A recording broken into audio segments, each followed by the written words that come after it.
അസ്സലാമു അലൈക്കും വറഹ്മത്തുള്ളാഹി വബറകാതുഹു. സഹോദരങ്ങളെ, സൂറത്തു തീനിൻ്റെ ബാക്കിയാണ് നമുക്ക് ഇനി പഠിക്കാനുള്ളത്. കഴിഞ്ഞ ക്ലാസ്സിൽ നമ്മൾ പഠിച്ചത് അഹ്സനു തഖ്വീം, ഏറ്റവും നല്ല സംവിധാനത്തോടുകൂടി മനുഷ്യനെ സൃഷ്ടിച്ചു എന്ന് പറയുന്നത് എന്താണ്?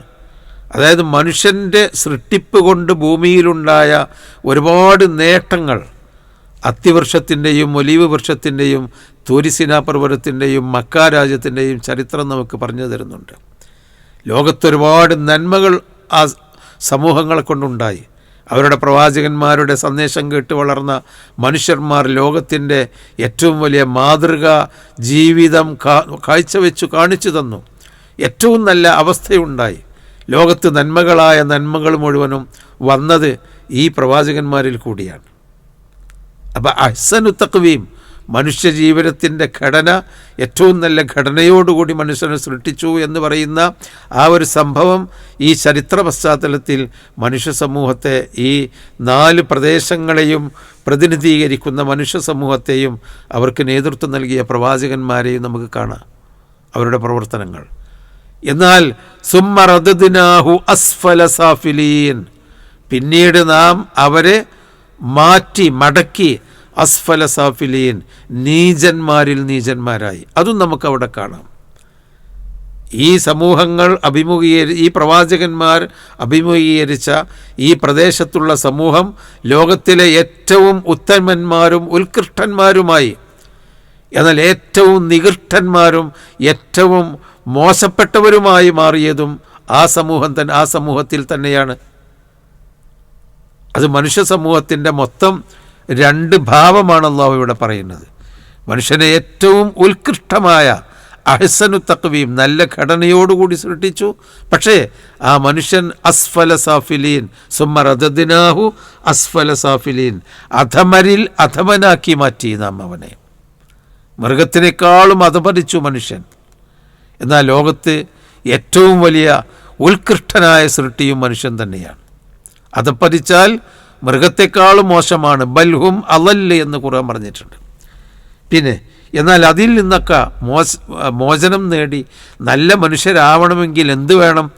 ഇല്ലല്ലദീന ആമനൂ വഅമിലുസ്സാലിഹാത്ത്, അല്ലാഹുവിൽ വിശ്വസിക്കുകയും, ആമനു ഇല്ലല്ലദീന ആമനു വിശ്വസിച്ചവരൊഴികെ വിശ്വസിക്കേണ്ട എല്ലാ കാര്യങ്ങളിലും വിശ്വസിക്കുകയും ആ വിശ്വാസത്തിൻ്റെ തേട്ടത്തിനനുസരിച്ച് വഅമിലുസ്സാലിഹാത്തി, സൽക്കർമ്മങ്ങൾ പ്രവർത്തിക്കുകയും ചെയ്താൽ ഫലഹും അജ്റുൻ ഗൈറു മംനൂൻ, അവർക്ക് പ്രതിഫലമുണ്ടായിരിക്കും. ഗൈറു മംനൂൻ, ഒരിക്കലും നിൽക്കാത്ത, മുറിഞ്ഞു പോകാത്ത പ്രതിഫലമുണ്ടായിരിക്കും. നല്ല മനുഷ്യന്മാർ, വിശ്വാസികളും സൽക്കർമ്മങ്ങൾ ചെയ്തവരുമായ ആളുകൾക്ക് അവരുടെ സ്വന്തം ശരീരങ്ങൾക്ക് ആ പ്രതിഫലം സ്വർഗലോകത്ത് ശാശ്വതമായി കിട്ടും, ഇവിടെ നിന്നും കിട്ടും. അവർ ജീവിച്ച നന്മ ചെയ്തതിൻ്റെ ആ നന്മ എന്നും ഈ ലോകത്ത് മുറിഞ്ഞു പോകാതെ നിലനിൽക്കുകയും ചെയ്യും. അതിൻ്റെയൊക്കെ പ്രതിഫലം അവർക്ക് ലഭിക്കും. ഇല്ലല്ലദീന ആമനു വഅമിലുസ്സാലിഹാത്ത്, വിശ്വസിക്കുകയും സൽക്കർമ്മങ്ങൾ പ്രവർത്തിക്കുകയും ചെയ്തവരൊഴികെ ഫലഹും അജ്റുൻ ഗൈറു മംനൂൻ, അവർക്കൊരിക്കലും മുറിഞ്ഞു പോകാത്ത പ്രതിഫലം ലഭിച്ചുകൊണ്ടിരിക്കും.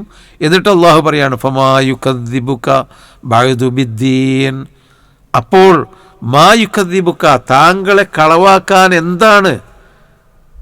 ബഅദു, ഇതിനു ശേഷവും, ബിദ്ദീൻ, വിചാരണ ദിവസത്തെപ്പറ്റി താങ്കൾ അവരോട് പറഞ്ഞു കൊടുക്കുമ്പോൾ താങ്കളെ കളവാക്കി വ്യാജമാക്കാൻ എന്താണ് അവർക്ക് ന്യായമുള്ളത്? എന്താണ് അവർക്ക് പ്രമാണമുള്ളത്? ഫമാ യുകദ്ദിബുക ബഅദു ബിദ്ദീൻ എന്നിരിക്കെ ഇതിനുശേഷം പ്രതിഫല നടപടിയുടെ കാര്യത്തിൽ താങ്കളെ വ്യാജമാക്കി തള്ളാൻ അവർക്ക് എന്ത് ന്യായമാണുള്ളത്?